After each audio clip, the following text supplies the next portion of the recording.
హైదరాబాద్ అమరావతికి కొత్త రైలు మార్గం తయారు కాబోతోందండి. దానికోసంగా పూర్తి కావస్తున్న భూసేకరణ ప్రక్రియ, టెండర్లు పిలిచేందుకు ఏర్పాట్లు రెడీ చేయబోతా ఉన్నారు ఈ డిసెంబర్ లో. దాని విషయం మనం ఇప్పుడు పూర్తి సమాచారం తెలుసుకుందాం. మొత్తానికైతే 2025 డిసెంబర్ లో టెండర్లు పిలిచేదానికి సమాయత్తం చేస్తున్నారండి. ఈ యొక్క ప్రాజెక్టు 4 సంవత్సరాల్లో పూర్తి కావాలని అంచనా వేశారు.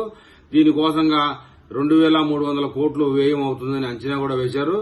550 కోట్లతో కృష్ణా నదిపై 3 కిలోమీటర్ల పైబడినటువంటి పొడవైన భారీ వంతెన కూడా వస్తుంది. 56 కిలోమీటర్ల మార్గంలో 124 వంతులు వస్తాయి, చిన్న పెద్ద వంతులు అన్ని కలుపుకొని.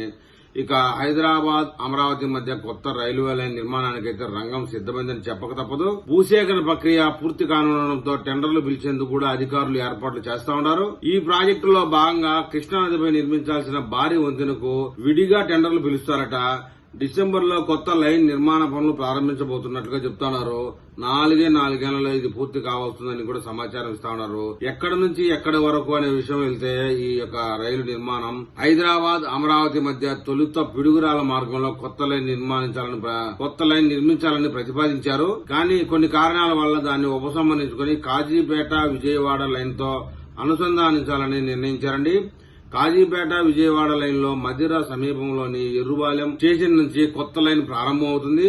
ఎర్రుబాలెం, పెద్దాపురం, చెన్నారావుపాలెం, పరిటాల, అమరావతి, కొప్పురావూరు, నంబూరు వరకు ఈ లైన్ కొనసాగుతుందని చెప్తున్నారు. గుంటూరు విజయవాడ లైన్ లో ఉన్న నంబూరు స్టేషన్ తో ఇది అనుసంధానం అవుతుంది.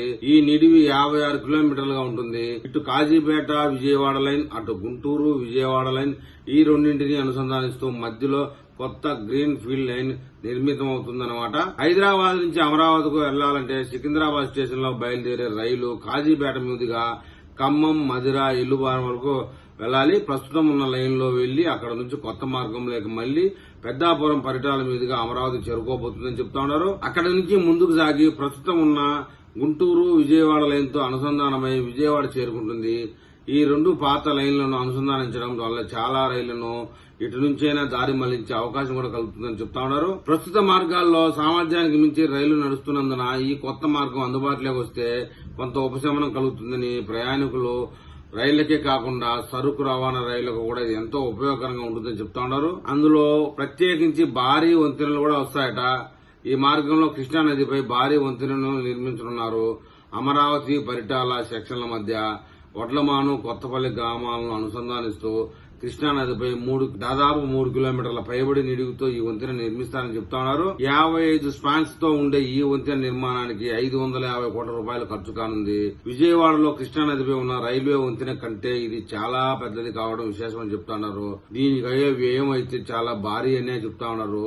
ఈ లైన్ నిర్మాణానికి 2300 కోట్ల వరకు ఖర్చు అవుతుందని అంచనా వేశారు. పనులు జరిగే కొద్దీ ఈ మొత్తం మరింత పెరగనుంది. ఈ పనులను 2 దశల్లో నిర్మిస్తారట.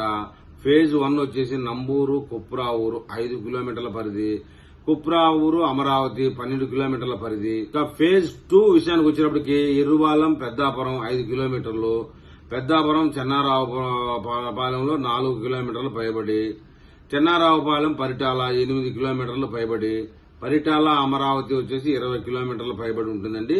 ఈ ప్రాజెక్టు కోసం 361 హెక్టార్ల భూమిని అయితే సేకరిస్తా ఉన్నారు. ప్రస్తుతం భూసేకరణ ప్రక్రియ తుది దశకు చేరుకుంది అని చెప్తా ఉన్నారు. కృష్ణా నదిపై భారీ వంతెనతో పాటు ఈ మార్గంలో 32 పెద్ద వంతెనలు, 92 చిన్న వంతెనలు, 2 ROBలు, 10 RUBలు ఉంటాయి. ఎక్కడా వాహనాలు రైలు పట్టాల మీదుగా దాటిపోవాల్సిన పని ఉండదు. దేశంలో రైల్వే లెవెల్ క్రాసింగ్ లెవెల్ ప్రత్యామ్నాయంగా వంతెనలు నిర్మిస్తున్నందున కొత్తగా నిర్మించబోయే మార్గాల్లో లెవెల్ క్రాసింగ్ లేకుండా చూడాలని రైల్వే శాఖ అయితే లక్ష్యంగా పెట్టుకుంది. ఇందులో భాగంగా అమరావతి కొత్త మార్గంలో ఎక్కడా లెవెల్ క్రాసింగ్ ఉండకూడదన్న ఉద్దేశంతో ఇన్ని వంతెనలకు ప్రణాళికలు రూపొందించారండి. అయితే అమరలింగేశ్వర స్వామి దేవాలయం, అమరావతి స్తూపం, ధ్యాన బుద్ధ విగ్రహం, ఉండవల్లి గృహలు తదితర ఆధ్యాత్మిక ప్రాంతాలకు కూడా ఈ రైల్వే లైన్ అందుబాటులోకి వస్తుందని చెప్తా ఉన్నారు. మచిలీపట్నం పోర్టుకు, కాకినాడ పోర్టుకు, కృష్ణపట్నం పోర్టులకు మరిన్ని రైళ్లు వచ్చేందుకు కూడా వీలు కలుగుతుందని చెప్తా ఉన్నారు. ఏది ఏమైనా హైదరాబాద్ నుంచి అమరావతికి వేగంగా ప్రయాణం చేయడానికి కూడా ఈ రైలు మార్గం పనికొస్తుందని చెప్తున్నారు. మరి ఈ విషయంలో అటు 2 తెలుగు రాష్ట్రాల ప్రజలు ఏమైనా కామెంట్ చేస్తారో చూద్దాం.